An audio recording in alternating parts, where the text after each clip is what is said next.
Hi, my name is Chris Lum. I'm a student in the RCST 101 class. I'm also a student at Eastern. I'm a senior in the electrical engineering program there. I decided to take this class because I need to have a diversity requirement to graduate, and this class just sounded very interesting. I've never really had to worry about race. I am a multicultural and multiracial person, but I don't really look that way. So a lot of people portray me as being white. Uh, and race has not ever really been something that has really slapped me in the face hard enough to make me consider it. So this class has been very eye-opening for me in that sense of becoming more aware of racism and the historical implications of racism and how racism has transformed um, from very, very blatant racism from the Civil War era and the segregation eras and the Great Depression to nowadays where racism isn't as blatant. It's more subtle. It goes unnoticed if you're not really, really, really paying attention to it. Um, and so learning about that and becoming more aware about it has been really interesting for me. So that's just a little bit about me. I'm going to be filming these videos in a couple different segments. The camera on my computer doesn't really work very well. It doesn't record more than like 6 minutes at a time, so bear with me. I'm going to do my best to try to edit it out, but we'll see how that works. So I'll go ahead and get started. The essays that I'm going to be presenting and talking about this week are essays 20 and 21. So essay 20 is about affirmative action in the labor market, and essay 21 is more about the language that we use and how our language and how we speak, who we speak about, and what we speak about can be racist or be portrayed as racist. So I'm going to start with the first one about affirmative action in the labor market. So in September of 1965, President Lyndon Johnson signed an executive order prohibiting the discrimination on the basis of affirmative action to ensure that applicants are employed and that employees are treated during employment without regard to race, culture, sex, color, or national origin. Affirmative action is a pretty big deal for some people. Some people really hate it. And if you bring it up to them or even mention affirmative action, you just created a very heated conversation and a very loaded response, and have fun replying to that. Other people are open to the idea of affirmative action and debating its effectiveness and its shortcomings as well as its benefits. So a lot of people don't like it because of the fact that they believe that it's unfair race-based privilege and that it's almost reverse discrimination. Well, people do view it as reverse discrimination against whites and almost as a way to make up and say, hey, we're sorry for the history of how racism has been detrimental to people who are not white. And so this kind of feels like a way to get even. And level out the playing field for whites and other races, which whites don't tend to be very fond of. And a lot of them just don't agree with hiring somebody else who may or may not be less qualified than somebody else just because of their race. It's just people don't like it. What a lot of people don't realize is that there's been a history of affirmative action in the United States, but the only difference is historically it always benefited whites. It didn't really discriminate against whites. So this new idea of affirmative action is not really new, it's just maybe the perspective of affirmative action has changed recently in that it's not necessarily benefiting whites, it's trying to benefit other races. So there are a couple of historical examples of ways in which affirmative action was actually a little bit more beneficial to whites than it was to other races. It hasn't always been what we presently assume affirmative action to be, which is more or less leveling the playing field, right? Putting whites at a disadvantage and other races who are non-white at the advantage, which causes a lot of disruption and upset and bad emotions from whites. So this was kind of eye-opening to me because I had never known affirmative action to actually have benefited whites in historical events. So the first one was during the Great Depression when President Franklin Roosevelt created the new legislation laws, which was essentially like a little federal stimulus package for the economy, right? It created federal funded programs, Social Security, and low-income funds for low-income families to help give them money to give back into the economy and help to re-stimulate it.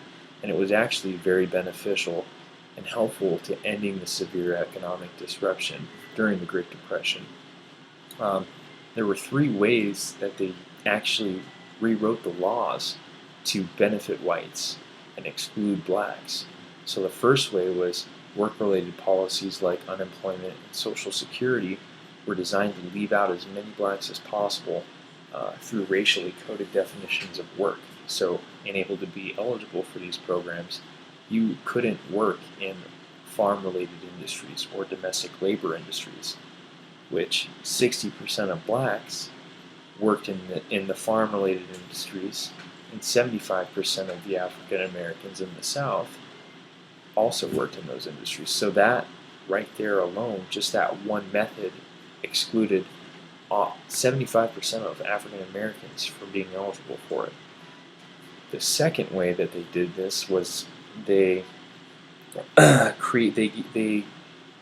allocated the funds for these federal programs to local officials in the South. So what ended up happening was the South was very discriminatory towards blacks, and this ended up correlating very, very strongly with them receiving federal funds. A lot of blacks were left out from these federal funds, and the ceilings or the minimum requirements for federal aid were a lot lower for blacks than they were for whites, effectively excluding blacks from being able to apply for these programs or to even be eligible for them. And then the third way in which they did this was they pretty much left no recourse for blacks who were denied federal aid.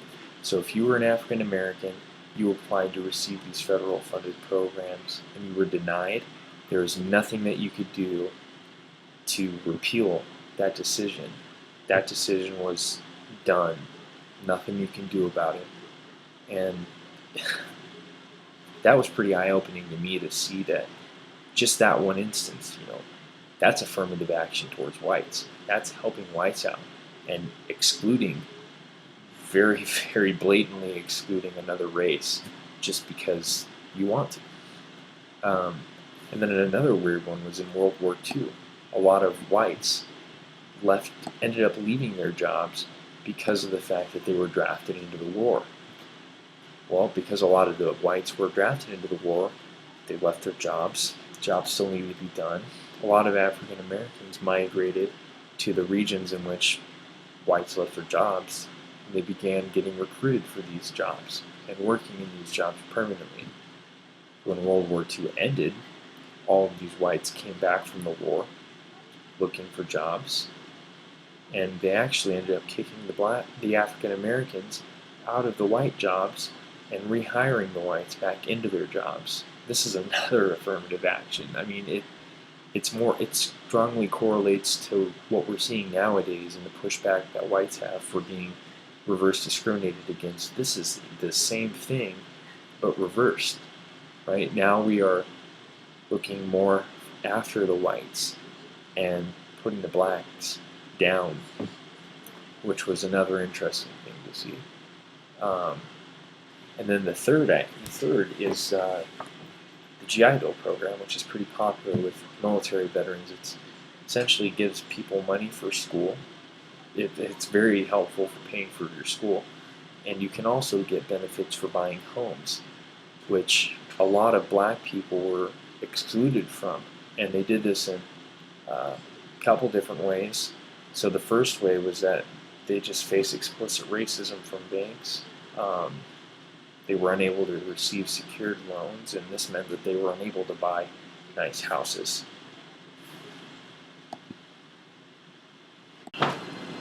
So, although President Johnson articulated a government obligation to take affirmative steps towards becoming a nation that didn't discriminate against other races and wanted to create an environment where we could create economic stability for other races, really the idea of President Johnson's affirmative action never really happened, right? A lot of people throughout decades have created this sort of idea that affirmative action is essentially a quota. The author argues that this idea of a quota doesn't really exist, right? It's kind of something that we've formulated because a lot of whites do get upset. There are assertions, made that it is unfair for unqualified minorities to get jobs that should be going to whites, but aren't going to whites because of affirmative action. And so I'm going to read something the author wrote in Essay 20 that kind of talks about the idea that there isn't really a quota. So he says, what is particularly confounding about this anti-affirmative action sentiment is that the U.S. law does not permit quotas as part of affirmative action programs. In fact, the language of Title VII of the 1964 Civil Rights Act that prohibited racial discrimination in employment also explicitly prohibits quota-type systems. Section 703J, titled Preferential Treatment Not to be Granted on Account of Existing Number of Percentage Imbalance, specifies that to the total or percentage employed by any employer. Moreover, in 1978, the U.S. Supreme Court ruled definitively on the issue of quotas in the case of the Regents of the University of California versus Bach, outlawing quota systems, even as a remedy for historical discrimination in higher education admissions. So this was actually an issue in the state of Michigan a year or two ago, where there was a university that was essentially giving admission to college students based on quotas, right? If you're a college, you want to have a diverse student body, you want to have multicultural students, right? It's a better experience for your students, and a lot of people have more opportunity to learn about other races and to engage with each other, and that's how we become closer. And really, I mean, that is a good idea and a good way in which to overcome racial boundaries. Unfortunately, quotas don't fly with affirmative action. So in the state of Michigan, the case actually went to the Supreme Court. So earlier, I touched bases on the ideas that affirmative action historically has been beneficial to whites versus recently where it has been detrimental, many view, towards whites. So an example I used was from World War II, and another example I used was the GI Bill, where whites were given secure loans in order to purchase homes, and blacks were excluded from that program as much as they could possibly be without being discriminatory. This had a pretty big ripple effect in wealth inequality over decades. And now, looking at it, the author brought up some very interesting statistics in the essay that really opened my eyes. The median income or median wealth of a non-Hispanic family is $170,000, whereas the median wealth of a non-white and Hispanic family was $27,000. It's a huge difference. And then he had some more statistics that I'm just going to read off that I thought were pretty eye-opening. Um, so wealth inequality is distinct from inequality in income and employment. In 2009, 11.3% of black families made less than $10,000 per year compared to 4.2% of white families. On the opposite end of the spectrum, among families that made between $100,000 and $150,000 per year, 15.7% of white families were represented and only 8% of black families. This can be partially explained by the fact that blacks remain overrepresented in unskilled labors.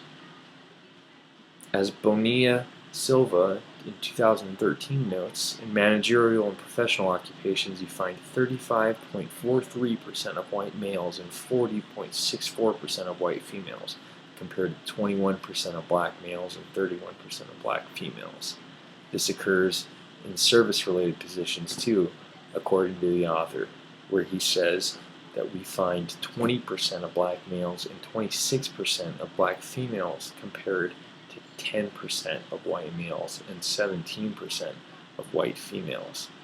So although much of this inequality can be linked to inequalities in education, researchers also continue to find persistent patterns of racial discrimination in employment, which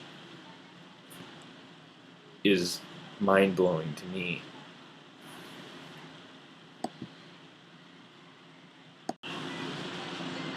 So this essay was pretty eye-opening for me and very interesting because I don't know a lot about affirmative action. I've always heard of affirmative action, but I've never really known exactly what affirmative action is and then the history behind affirmative action. So the fact that the author introduced it as an extremely sensitive subject for whites, explained why it was an extremely sensitive subject, and then went to show that in all actuality, the history of affirmative action has been very beneficial to whites, was like a whoa, it's a roadblock for me. It kind of was a red stop sign that was like stop and think about what affirmative action really is.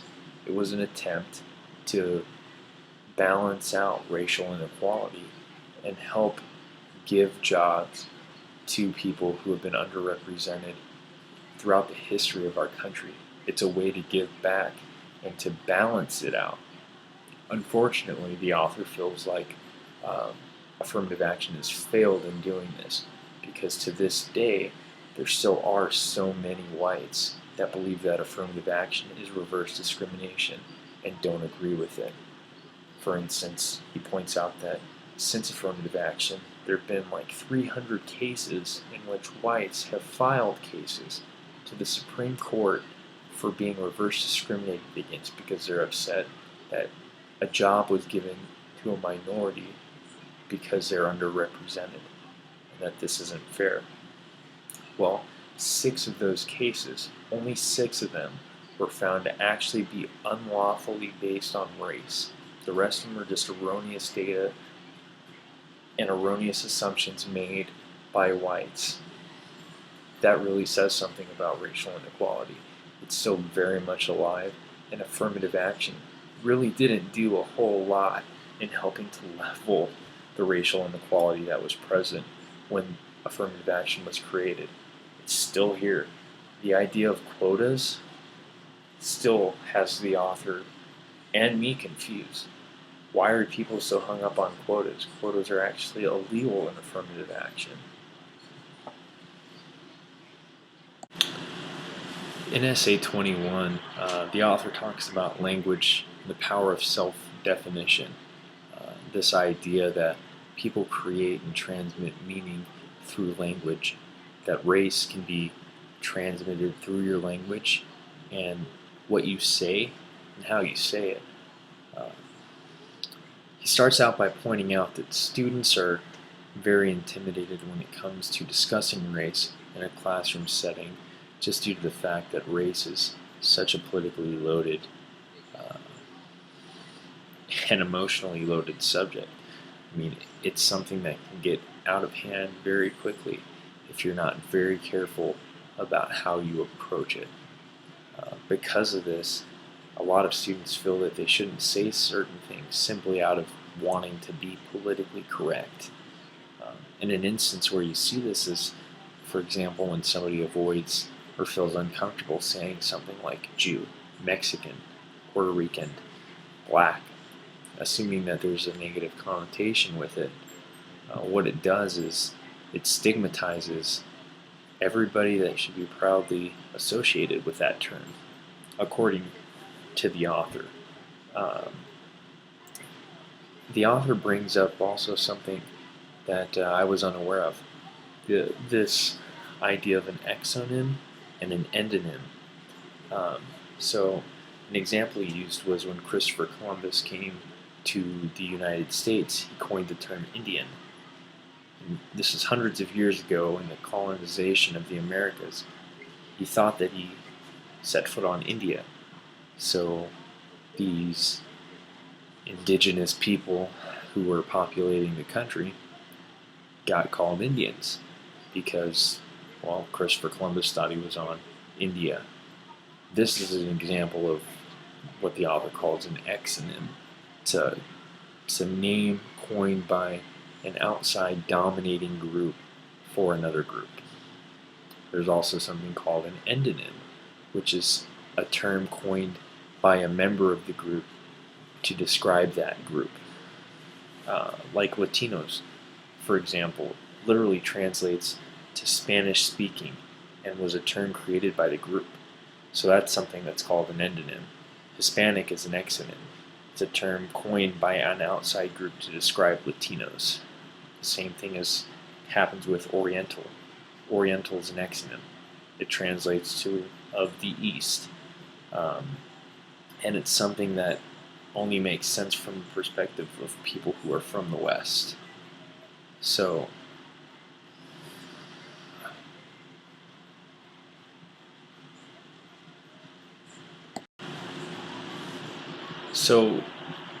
while a lot of the terms, exonym terms, that are coined by people outside the group are widely accepted, exonyms carry with them a reminder of the social and political power that the subjugating group wields over the oppressed group. Uh, in these terms, it's not difficult to see why groups would be anxious to shed their exonyms and replace them with endonyms. Essay was pretty interesting to me because I resonate well with it. Being somebody who looks white, there have been instances where I'm speaking to someone of another race and I feel uncomfortable because I don't want to say the wrong thing, I don't want to come off the wrong way, especially with African American people. Just this last week I was working out at Fairchild Air Force Base, and there was an African American kid that I worked with all that week. He was very cool, very, very nice person. We get along very well. I feel like we resonate pretty well, but throughout that week there were times where, we were getting into like cultural backgrounds where he was explaining things that African Americans do to me and kind of making sense of them, and I was making sense of things that whites do. For example, we were talking about dancing. African American people seem to love to dance. He enjoys dancing a lot, and it's something that he has a lot of passion for. So he was explaining to me that if you're a white guy and you go to a black party and you just try, a black dance, right? Or there's the Whip and Nay Nay song he was talking about. You would have to look it up to know what it is, but he was saying if you're white and you go to these parties and you do that dance, even if you do it horribly, black women love it because you're trying to learn their culture. And then we also talked about how there's stereotypes that African Americans have to other African Americans within the African American category. There's light-skinned African Americans and then there's dark-skinned African Americans. Dark-skinned African Americans are usually coined as hard. thugs, I guess you could say. Um, Light-skinned African Americans are a lot more emotional. They're considered to be more white blacks than blacks. They're, like I said, super emotional. They like R&B. They don't like hardcore rap. They're not into the thug life.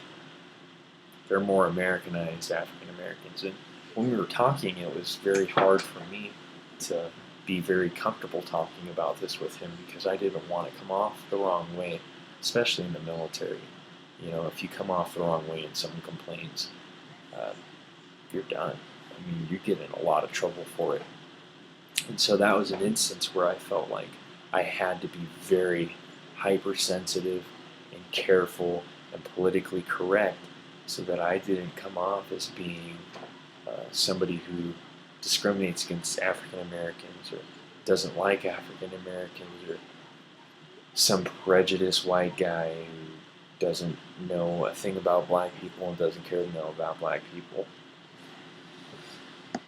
The next thing the author talked about in this essay was the idea that a lot of these exonym terms that are created by outside groups are offensive.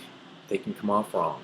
They can categorize people of another race in a way that that race doesn't want to be categorized as. So what happens is a lot of these races that have received exonym terms that have been accepted by society over decades have been trying to go to more endonym terms in which they've coined for themselves. An example of this was Indians, right, coined by Christopher Columbus. It was something that didn't really make sense to call people from the United States. It didn't make sense to call them Indians or not from India, but it was something that was widely accepted for so long that it became normal for these indigenous people to be called Indians. Well, what happened was they tried to shift being called Indians to being called Native Americans. Well, the author brought up some interesting statistical analysis that he did using Google Ngrams. What they did was, well, Google Ngrams, first off, is software that Google has that actually data mines through all of these books that are digital copies that Google has uploaded into their database. And what it does is it goes through the times, right, from say 1800 to 2000, and it plots the frequency of use that it finds of a word that you search in Google's book database from 1800 to 2000. It plots its frequency with time, so you can see how often people are referring or using words in a certain time period. So what the author does is he shows that in the 1800s, Indian was a very popular term for the indigenous people of the United States. But he shows that that group, that race, was able to overcome that exonym meaning or term that was given to them to describe them, and was able to actually shift what society viewed as normally accepting to call these indigenous people to Native American. So over the course of 200 years, the group was able to be recognized as Native American versus Indian through progressively being active in getting that name to shift. Finally, what the author talks about in this essay is the idea of language as a form of othering. So a lot of times when students are discussing race or things that are directed to race, they create concern for instructors, due to the potential for the use of more subtle language that can spark conflict. Like, for example, professor, why are they more likely to be poor? Well, because students are not accustomed to discussing topics such as race that are largely taboo in American society and culture. They don't usually think critically about what they're saying and the language they're using to describe something that they are speaking about. And it's because it's easy to get lost in what you're saying. If you're not thinking critically about what you're saying, it's easier for it to become a we versus they conversation. Um, while this sort of language is often due to just somebody honestly attempting to discuss and understand a topic, it can also be alienating to the people that you're talking about. Whether you're talking about African Americans, Chinese people, purple people, using they and we is a very easy way to otherize people. So the author also gives two important pieces of advice for people who are not used to talking about racial differences or discussing race in these types of environments. And the two important tips he has, I'll read them to you. The first is, if and when you take on these conversations, it's important to be prepared for others to be dismissive. Don't take it personally. Dismissiveness is a reaction prompted by misunderstanding and unrecognized privilege. Open, respectful dialogue is the only way to overcome the misunderstanding. Second, even when one follows the above advice, not every battle needs to be fought. As much as you might lament it, you cannot change the world in a day, and even you are not likely to rearrange a person's thinking and speaking in an afternoon. Be selective in your critiques and keep your goals long and broad. So, in summary, racial and ethnic dynamics change over time, which means the language used to refer to these dynamics changes over time. By fighting to replace ascribed exonyms with endonyms, groups have correspondingly challenged the structural oppression that terms themselves have reflected. This example is the same with Oriental and Asian, with Indian and Native American. By fighting to replace these ascribed exonyms with endonyms, groups have correspondingly challenged, essentially, the structural oppression that the terms have reflected back to them.